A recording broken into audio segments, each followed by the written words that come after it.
My name's Hunter Simpson. I work for Paul Mueller Company for 3 years now, and I run the fiber optic laser cutter here on the floor.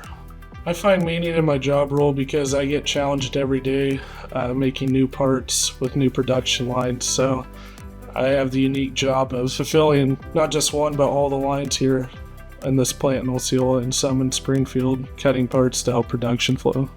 The things I like most about my job specifically would be that my daily job is different every day that I come in here.